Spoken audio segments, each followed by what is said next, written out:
Natapos na po ba natin ang ating chapter 1? How about the chapter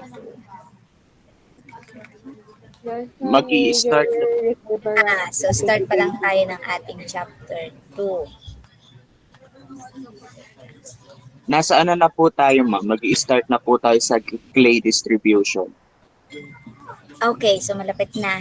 Nasa clay distribution na tayo. Okay, let's try sana lang makisama yung ating connection. Hindi lang ako makapag-present. Bakit? Sabing, pagbigyan na yan. Pagbigyan na ako. Ay, naka po. So bad. Ay, naka po talaga naman network connection.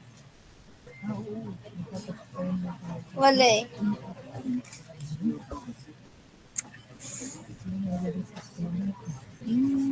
Show my screen. Yan. Okay. So, konting-konti lang. Once maging choppy po ako, let me know. Ano po, para alam ko na ako ay nawala na.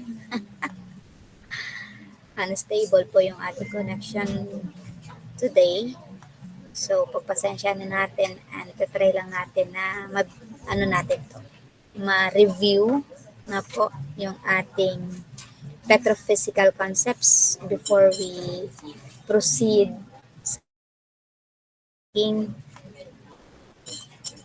So, here again, as or during formation analysis, this clay, the deposition of that clay within our reservoir, sa ating mga sedimentary reservoir rocks, to the specific, ay meron pong impact. That's why, once aware tayo, sa ating clay or presence of clay, especially even sa ating interpretation ng ating lags, nakakapagbigay yun sa atin ng insight kung ano yung possible na meron tayong maging reading dyan. For example, sa ating hydrocarbon saturation. Kasi ang ating clay po, kung inyong matatandaan, sila po ay nag-absorb ng water. So, the presence of this clay in our reservoir rock influences these properties. Lalo na po yung capacity ng ating reservoir to store. So, this is porosity, and to transmit hydrocarbons, that is our permeability. Itong dalawang property ng ating rock, siya yung kauna-unahang naapektuhan ng deposition or presence ng clay natin sa ating reservoir in many ways. Sa maraming pamamaraan po. So, sabi ko nga kanina, as engineers, it is greatly important to understand the impact of this clay, especially on how this clay is being distributed sa ating mga reservoir. Kasi hindi lang doon, hindi lang sa clay content or sa volume fraction ng ating clay, nakadepende yung magiging impact niya, hindi lang din doon sa specific mineral type ng ating clay, kung siya man ay kielinite man or elite or smectite or name those clay mineral group, but of course sa manner kung paano po na-distribute yung ating clay within that rock matrix, as you can see sa ating PowerPoint po. We have 3 types of distribution. Ito pong dispersed clay, hindi po siya type of clay ha. Yung clay lamination, hindi po siya type of clay. At same as the structural clay. Ano po sila? Ang tatlong ito, ano po sila? Sila po ay what? Nililinaw ko lang agad. Itong tatlong ito, sila ay ano? Hindi po sila type of clay. Distribution sila ay, po. Yes. Ito yung manner or ways on how this clay is being distributed sa ating reservoir. kung paano po sila na-deposit. Parang ito sa distribution nila, magkakaiba po yung nagiging influence nila, especially sa ating effective porosity. Katulad po sa ating dispersed, no, sa dispersed clay natin, or who can differentiate the impact of these three types na of clay distribution. Sige na po. Sino po bang bigay? Okay, JJ. Good morning po, ma'am. Audible po Good ako. morning. So, Wala na naman ang aking connection. Ayun, JJ, sorry. Continue. okay po, ma'am. So, based po, ma'am, sa PowerPoint and also sa mga past discussions po natin. First po, yung laminar clay. Sasalita si JJ. Opo, Okay, go. rinig, rinig po po. Yes, ano lang po sa akin, choppy-choppy lang, pero Okay. tatry ko as long as clear sa mga kaklase mo din. Okay. Pero unahin ko po muna yung pangalawa dyan sa table po, yung clay lamination or tinatawag din po natin siyang laminar clay wherein dito nag-act as barrier yung clay po. So, nare-reduce yung overall permeability niya. So, yung thin clay layers, nag-alternate po siya sa mga sand or other granular materials. And with this po, na-form din po siya during deposition ng reservoir rock.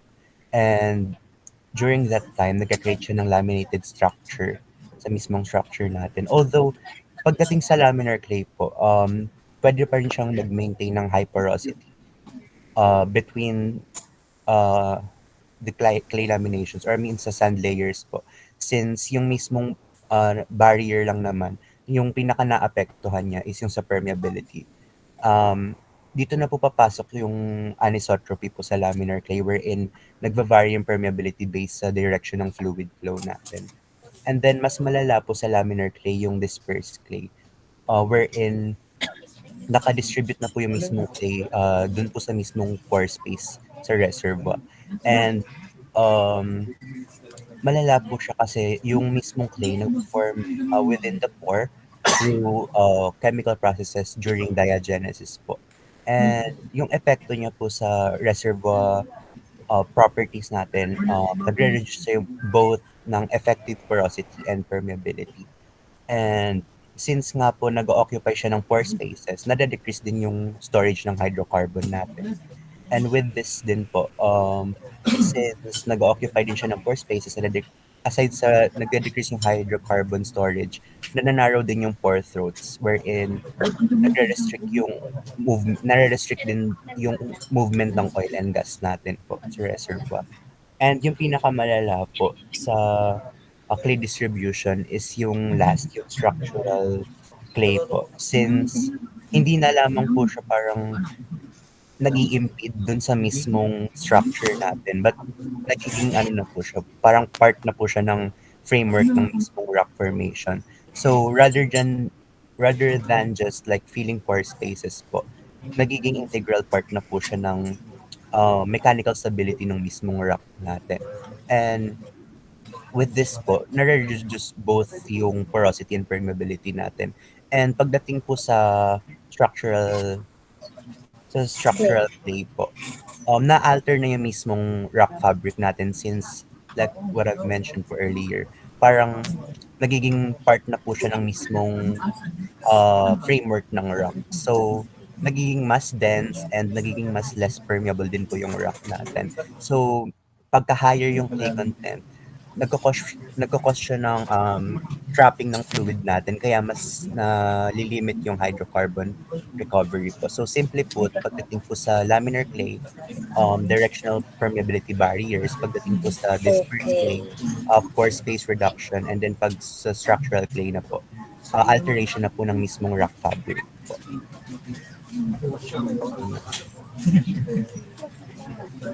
Meron pa ba? Okay na. Thank you po. Okay, thank you so much for that discussion, JJ, which is all correct, no? Sabi nga ni JJ kanina, ito yung ating laminar clays. Ang ang nagki-create ng directional permeability natin, no?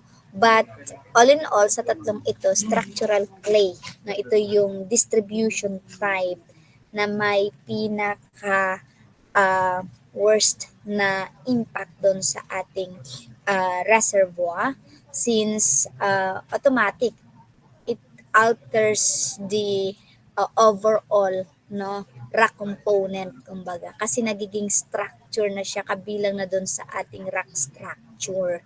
So meaning pag napalitan na yung ating rock structure, automatic po yung ating properties, no, ma-alter dyan. And all these clay distribution types within our reservoir is essential, no, during during petrophysical analysis, no, to have an accurate, no, unreliable petrophysical analysis.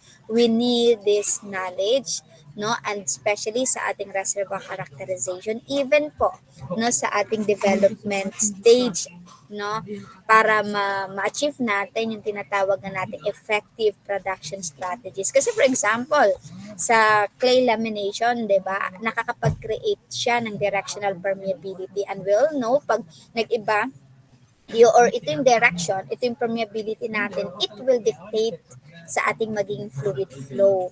So, during your production, no, dapat aware tayo doon kung ano yung pwede nating gamitin, na ito yung tinatawag na nating effective production strategies, para mas maging effective and efficient with that given condition ng ating reservoir. Same as sa structural.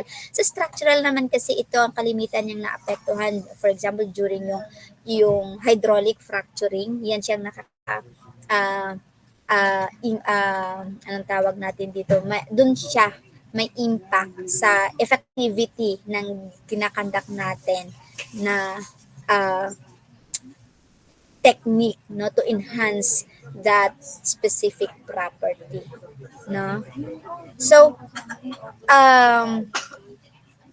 tatandaan natin na hindi lang sa clay content, but of course pati ito sa ating type of clay and manner or this type of clay distribution, nakadepende yung magiging impact, yung totality influence ng ating clay sa ating mga reservoir. Clear na po ba yan? Clear na po ba? Okay. Yes po, ma'am.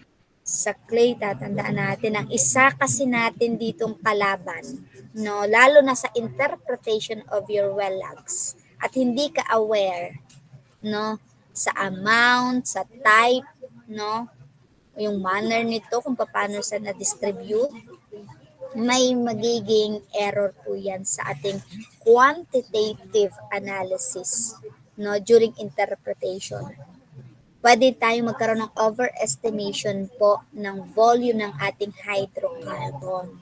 Kasi baka akala natin, no, yung volume na yan, lumaki yan, lumobo yan, ganyan ang volume natin, no, lingid or hindi lingid sa ating kaalaman na yun pala ay merong portion na doon sa volume na yun na clay, which is ang clay po ay nag-absorb ng water.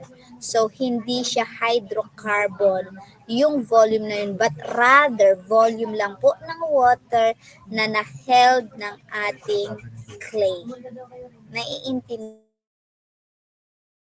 yun. Overestimation po tayo ng volume ng ating. So, kaya dito sabi ko nga, napaka-importante, especially quantitative analysis. So now let's try this ternary. Ano naman ang gamit? Ano po ang gamit ng ternary diagram nito? Especially sa ating clastic reservoir or determining a specific type of reservoir. Naalala niyo pa kung paano to gamitin ang ternary diagram? For example, I have 70% clay and then 30% ay silt. Ano kaya ang aking clastic reservoir? If I have 70% clay, 30% silt, ano po ang clastic reservoir meron ako? Yes, Miss Ulamit. Po. Since sabi niyo po, kapag po Yes, Neng. ano po, clay po. Clay po, ma'am. Sorry, ano daw sabi ni ano, putol-putol ako. Baka yung connection ko po. Audible po. Clay po. Clay. Okay, so that's clay. For example, meron po akong 90% silt. Thank you, Miss Ulamit. 10% sand. Ano naman po kaya?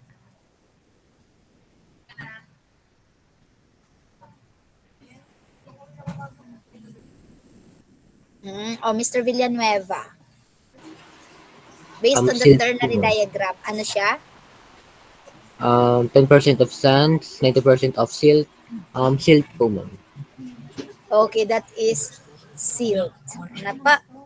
So, alam na natin, hindi na tayo magtatagal dyan. Pwede ko nang iwanan yan, no? Yung ating gamit or paano natin gamitin ating ternary diagram. Okay. Who can summarize na po ng ating about porosity? Any volunteer to summarize this topic about porosity? Kasi pagkatapos po nito, sabi ko nga, that is why laging iiwanan na natin ito. Hindi natin siya babalikan. Babalikan nyo na lang kung kailan nyo lang gagamitin. And make sure na alam nyo na siya. Miss Ulamit? Hello po, audible na po. Yes, Neng. Okay, so porosity po, it is the storage capacity nga po. So it is the measure of how much empty space or pores exist inside a rock or soil compared to its total volume po. So ang types po, yung nasa left side po, types po ng pore spaces po. So no pore spaces means po rock is completely solid or packed po. And it is non-porous and non-permeable. And yung padalwa naman po, the unconnected pore spaces, the rock has holes but they are not connected po. So fluids cannot flow. Porous but it is not permeable po. Then the third one, the connected pore spaces, rock has holes that are connected so fluids like water, oil, or gas can move through. It is porous and permeable po. And yung mga formulas nga po na ginagamit sa porosity is the porosity is equals to pore volume over the bulk volume. Porosity is the fraction nga po ng bulk volume that is pore space. The another formula for the porosity is 1 minus the volume of solids over the bulk volume. And for fluids to actually move through, the pores needs to be connected or the permeability po.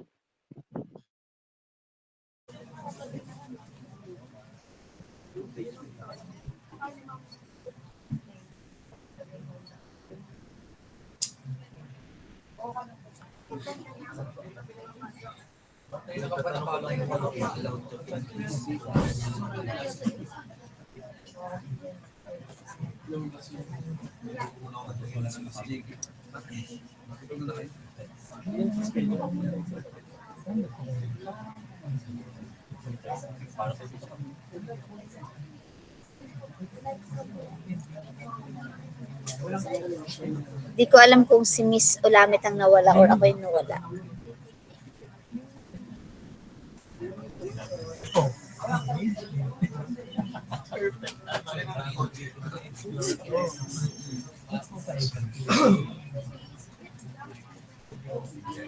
Dan, Miss Ulamit, sorry nawala na ikaw po sa akin nitong pahuli. Naririnig niyo po ako? Yes po. Yes po, ma'am. Okay. So, based on the discussion of Miss Alamit, yan po yung ating porosity. And to add, no, bago natin i-close itong ating topic about this petrophysical parameter, we can categorize na po ng ating porosity based on the arrangement and distribution ng material naman po surrounding the pore spaces. Katulad po sa ating mga clean sandstone, no? Even sandstone kasi nagva-vary pa din yan na po yung kanyang porosity yung range ng kanilang porosity. So this rock framework, no, commonly consists of spherical sand grains.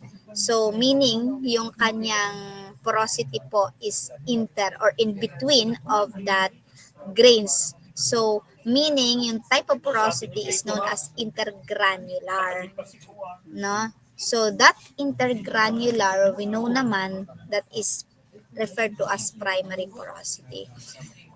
But keep in mind, no, ng ating mga primary porosity can be altered and pwedeng makapag-produce ng secondary porosity through these diagenetic processes. So ano po ba yung mga secondary porosity na pwedeng ma-develop after ng formation ng ating primary, that is in the form of our VAG porosity or vaggy porosity. No, uulitin ko po, those secondary porosities formed from that post-depositional processes. Katulad nga po ng ating, for example, presence of that acidic groundwater, no, na pwede na ma-dissolve yung portions ng ating mga limestones. So it can create an expansion for that porous throat natin. Na po, rin, instead of enhance, ma-reduce na po yung kanyang pore network through that, for example, recrystallization. So, yan po yung sa ating porosity. How about this saturation? Na po? Sa ating saturation, any volunteer to summarize this fluid saturation? Yes, Chelsea. Good morning po, ma'am. Audible po. Yes, Neng, go ahead. Ang saturation po, it refers po sa ratio po ng ating volume of a specific fluid to the total pore volume po ng rock.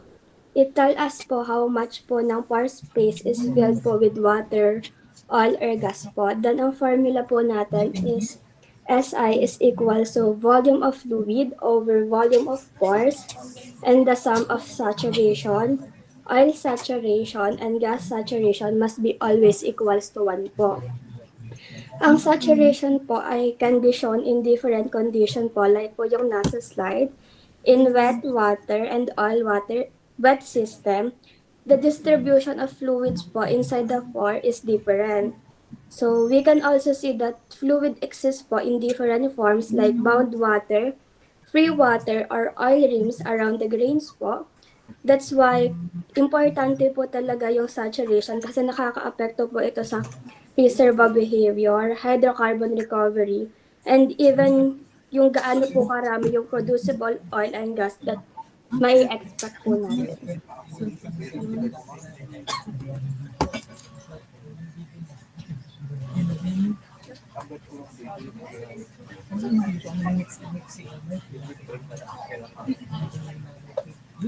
Okay. Thank you, Chelsea. So, which is, tama po yung diniscuss ni Chelsea. And this saturation, no, lagi nating tatandaan, directly impacts sa ating reservoirs production potential and overall performance. Sabi natin, since it influences the properties such as our fluid flow, no, our permeability, and that electrical resistivity. So, pag tayo ay nagkakandak ng quantitative analysis, siya ang magiging kakapitan natin, ika nga, po, this fluid saturation. So, but this saturation or this fluid properties, po, we can measure or we can determine both this using a direct and indirect methods po. So, alalahanin naman natin, pag direct, we have this core, no, core techniques, or we have these core samples. Pag indirect, well, lags ang pwede natin gamitin. How about permeability? Any volunteer po to summarize this permeability?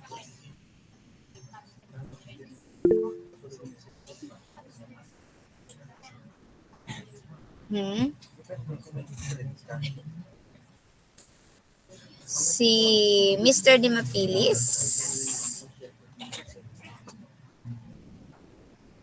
Hello, Nike, hello po ma'am. go ahead, Nike. Audible po. Audible po ma'am. Yes, go ahead. Wait lang. Permeability nga po, ano? Yeah. Permeability. So, ang permeability po is yung, ano po, yung mini-measure niya po yung sa ability po ng fluids to flow through, ano po, through pore spaces po. Tapos po, Hindi siya, ano siya ha, ng ating rock, not that fluid. permeability po ng rock po. Sorry po, I ma'am, mean, na ability of that rock, ha? Okay, go ahead. Okay. wait lang po, ma'am, na nawawalan po kasi ako ng connection, nagpuputol-putol po. Hello po, ma'am. Okay, go ahead. Proceed, Mike. Proceed.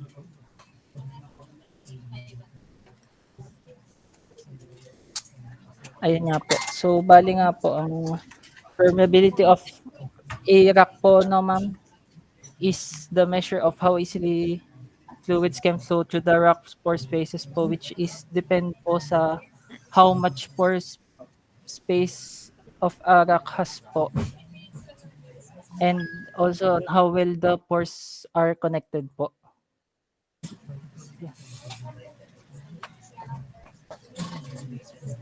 Nagsasalita pa si Mike. Hindi mapilis. Hello po, ma'am. Opo, ma'am. Okay.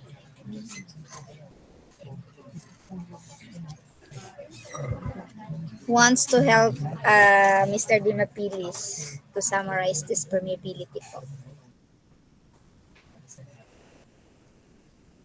Volunteer?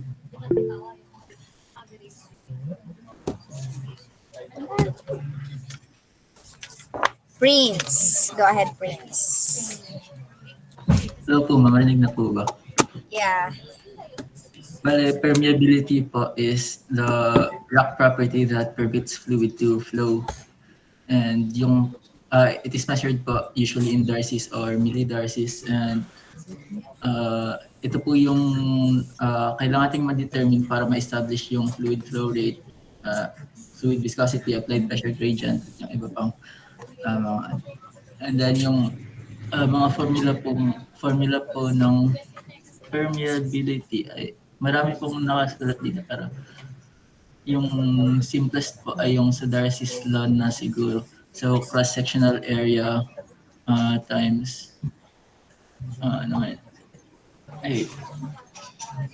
hindi, flow rate po pala sa Darcy's law. Pero proportional po siya sa conductivity at cross-sectional area. Tapos nakasulat din po dito sa slides yung mga permeability in meters per second ng iba-ibang soil type. So sa gravel, ang kanyang permeability is less than 0.1 meters per second. Sa sand is 0.1 to 10 raised to negative 4. Sa silt ay 10 to negative 4 minus to 10 raised to negative 8. Tapos sa clay ay less than 10 raised to negative 8. And then, pag full po yung ating throat conductivity, mababa din po yung permeability. Tapos, may dalawa pong parang characterization ng permeability. Wala po yata siya dito, pero yung dalawa po ay na-discuss, ay nasabi din kanina sa discussion. So, anisotropic po yung permeability pag directionally dependent siya. So, yun po yung sa laminar clay kanina. And then, kapag iba-iba po yung kanyang values in different directions, tensorial po siya.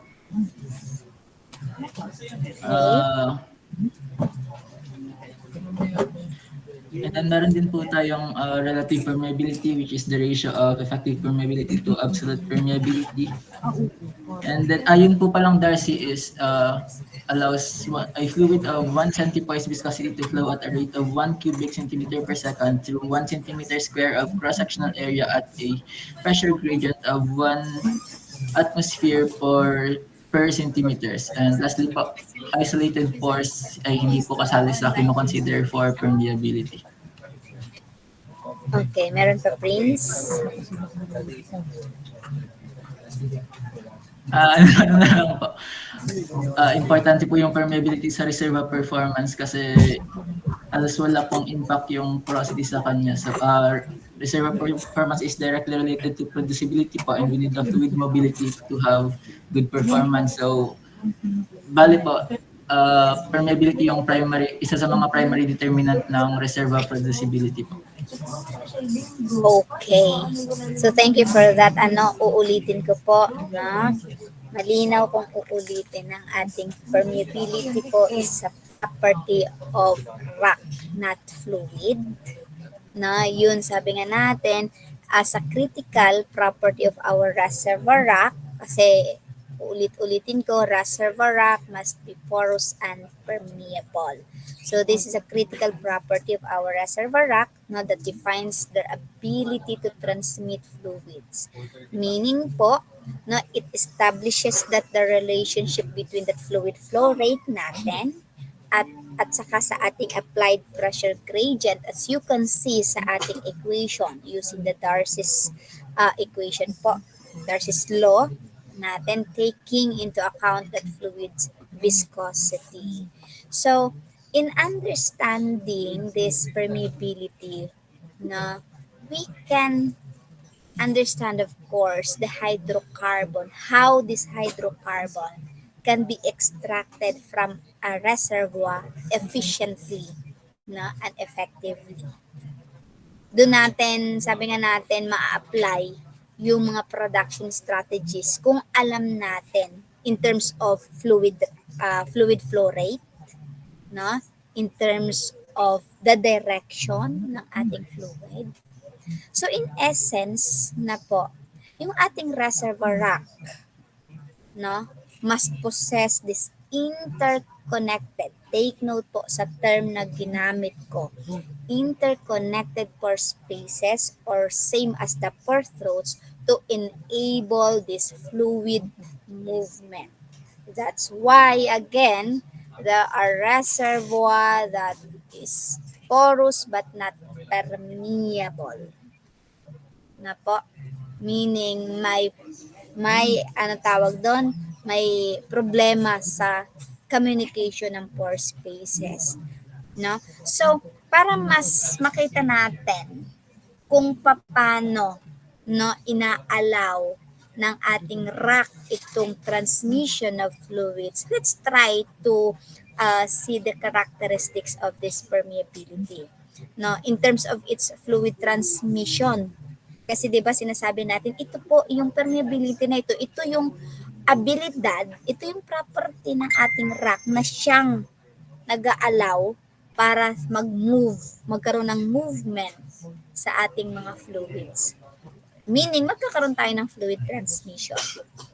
So, one of characteristics of this permeability is the fluid transmission, since this property quantifies how easily fluid can flow through that rock. So, sa ganitong characteristic ng ating permeability na po, nililink po niya yung ating fluid flow rate, no, to the pressure gradient and fluid viscosity. That's why dyan po makikita natin sa ating equation that permeability is equal to that equation. Ito po, this one. No, yung sa gitna natin. No, sa ating pressure gradient and that fluid viscosity natin. Another characteristic ng ating permeability is the pore throat connectivity. Yung binanggit ni Prince kanina, katulad dito po sa ating PowerPoint. Nare-reduce yung ating permeability as sa size, sa grain size na po. Katulad sa clay, well known siya ang may pinaka na po maliit. So expect natin having that clay, mas mababa ang kanyang permeability. Pagtaas ng grain size mo, pagtaas din po ng permeability. Yung binanggit ni Prince kanina, from gravel, sand, silt up to clay. So dahil may kinalaman yun sa pore throat connectivity niya. And this pore throat connectivity largely controls that permeability. Na po, a rock may have high porosity, but if pore spaces are not well connected, it will result to that low permeability. Nakikita po natin. And last but not the least, na po yung tinatawag nating tensorial property or ito yung anisotropy na binanggit din kanina ni Prince. Meaning, it can have different values po in different directions with the same rock. Yun ang masakla. The same rock, pero meron kang different values of that permeability in different directions.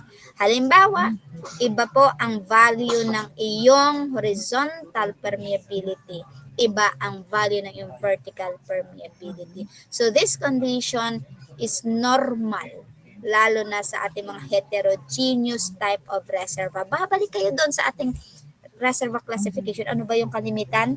Type of reservoir classification na heterogeneous. Ang property, sige nga. Is it clastic or carbonate? Saan po natin mas na-encounter ang mga heterogeneous type of reservoir? Clastic or carbonate?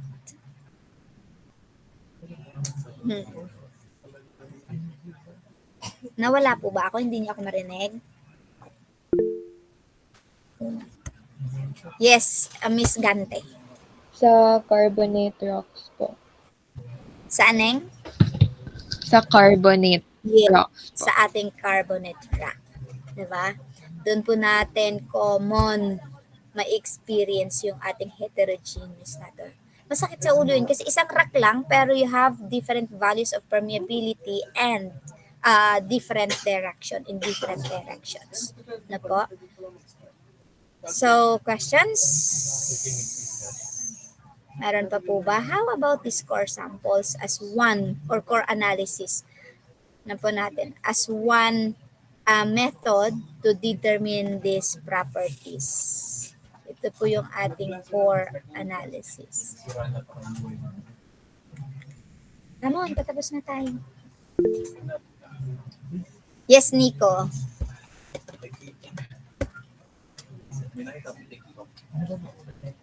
Ang core analysis po, isa po siyang process ng pag-examine ng rock sample taken from a reservoir to understand its properties po. Isa po siyang critical part sa ating reservoir characterization kasi kaya niya pong mag-provide ng direct physical data, kagaya na lang po ng porosity, permeability, and fluid saturation. Meron po tayong two main types of core analysis. Yun po yung RCAL at saka SCAL. Yung routine core analysis po, siya po yung basic set of measurements na kaya niyang magbigay ng information about porosity, permeability, and fluid saturation. Yung SCAL naman po or special core analysis, siya yung mas detailed and complex measurements na mahalaga po siya para sa ating reservoir modeling. Kaya niya pong magbigay ng relative permeability, capillary pressure, at saka wettability. Sa methods of core acquisition naman po, meron po tayong two primary ways. Yung conventional core na nagbibigay ng cutting ng isang continuous cutting. Tapos ang sidewall coring naman po, which is less expensive, na parang small plugs lang po siya sa ating wall ng ating borehole. Tapos, ang limitation po ng ating core measurement dahil ang core nga po is isang direct samples po siya. Ibig sabihin po ay small scope lang po yung kaya niyang bigyan ng data dahil hindi naman po ang reservoir natin homogeneous lagi. Tapos, maaari din pong magkaroon siya ng contamination sa process of plugging at saka maaari din pong magkaroon ng sample alteration.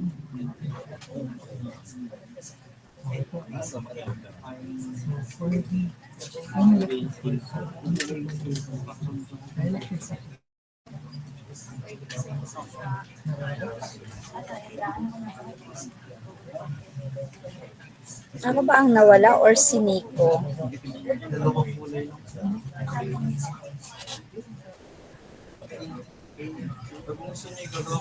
Nico? Ayan, tapos, sorry. Ako ang nawala. Naputol, na-choppy ako. Anyways, but yan ang tama ang sinabi ni Nico, no? And as you can see here po, ang paggamit natin, o pagpili rather, no, kung anong specific core analysis, no, method ang gagamitin yun. Depende po yan sa objective natin. Katulad po dito sa ating next yan, PowerPoint na po from course, no, from these wells natin, dadalhin yan sa ating laboratory. No? Naka-core bar, makikita naman natin dyan, mahaba po yan. So pagdating sa laboratory, i-slice po natin. Ikakat natin yan into different thickness, no? Different sections. Depende ulit no, sa gusto mong malaman. Parang ano lang yan, parang nagluluto ka. Nakadepende kung anong gustong luto mo, yung cut mo. Katulad yan, may adobo cut ka, may menudo cut ka, may apretada cut ka. Magkakaiba po ang cut sa bawat menu ninyo. So, dito rin po sa ating core analysis. For example, if you want to know, no, in terms of its environmental evidences, no, the positional evidences po nila, the positional environment, its porosity type. You need is a thin sections. Thin sections po yun ang kinakailangan. But, in terms of photography lang, sedimentology, you can have this type of slack core. Nakukuha po natin. So, ito po ay pagdating sa ating laboratory na po, slice natin yan in different thickness natin. And, yun ay nakadepende ulit kung ano yung gusto nating malaman dyan. And nabanggit kanina ni Nico that this core analysis, siya ay nagbibigay lang ng limited information because of that, it represents a specific depth or locations. Loud and clear pa po ako. Sabihin niyo po ako kung choppy ha. Loud and clear. Please react para alam kong naririnig niyo ako. Okay.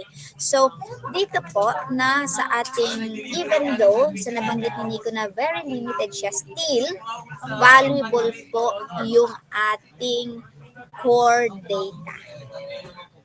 Bakit?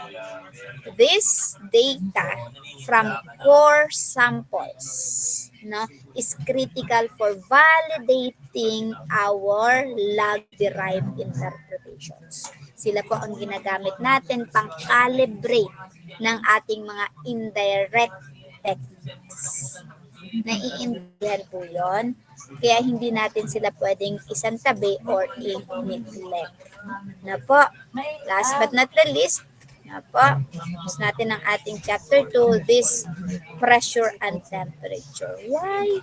It is so important na for us ang gamit ng ating phase diagram and same as na po, determining this P and T. Sakit na sakit. Any volunteer po. Sakto lang tayo sa oras natin.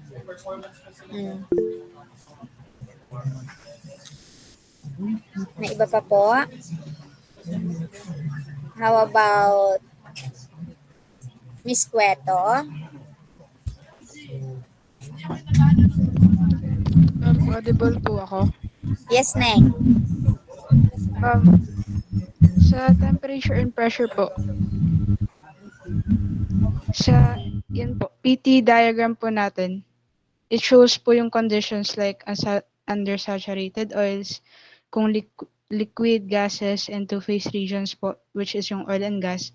Napipredict po nito kung ano pong mangyayari.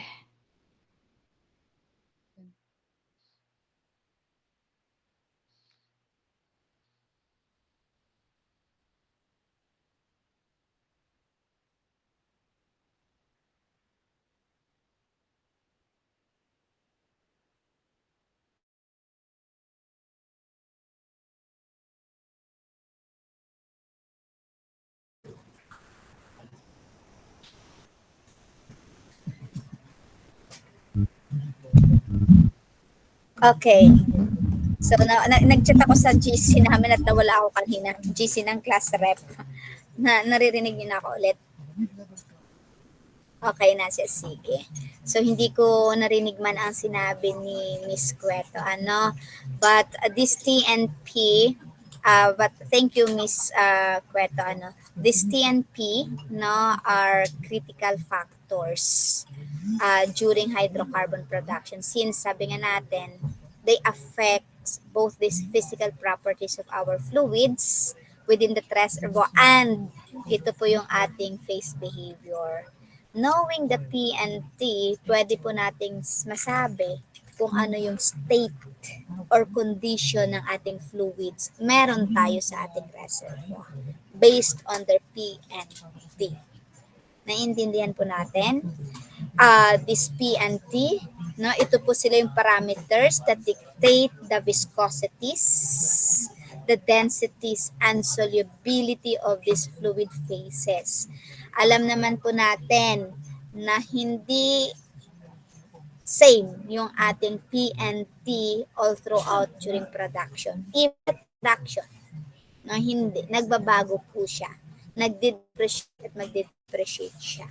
Once ang ating P and T change, matik po, it will affect the state or the condition and the behavior of our fluids within that reservoir. That's why it is greatly important to us na po na naiintindihan yon natin. Kasi doon natin na po we can ultimately determine how effective this hydrocarbon can be extracted out from that reservoir. Alam natin kung paano sila i-manipulate pag nakikita natin yung condition nila. Yung sinasabi nga nating state, their phase. Diba? Kung sila ba ay nag-solidify siya, nagiging gas, or nagiging mas marami na yung volume ng gas compare sa ating oil. So we can predict ng behavior ng ating reservoir. It will help us to manage well that reservoir. No, tatandaan po natin. Not only during our interpretation, during production, no, but all throughout po yan, no, na kinakailangan natin. Kahit halimbawa, sabi ko nga ito yung PT diagram natin, ginagamit natin during EOR stage natin. Tertiary.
You may leave na po kung naririnig nyo ako at talagang hindi nakikisama yung ating connection. And so far na itawid natin yung ating chapter. So be ready po ulit by next meeting sa ating chapter 3. Please, kung hindi nyo pa natatapos panoorin yung ating uploaded videos po para hindi kayo mapag-iwanan during our discussion sa ating mga susunod na topics, especially ito na po yung well-lagging natin.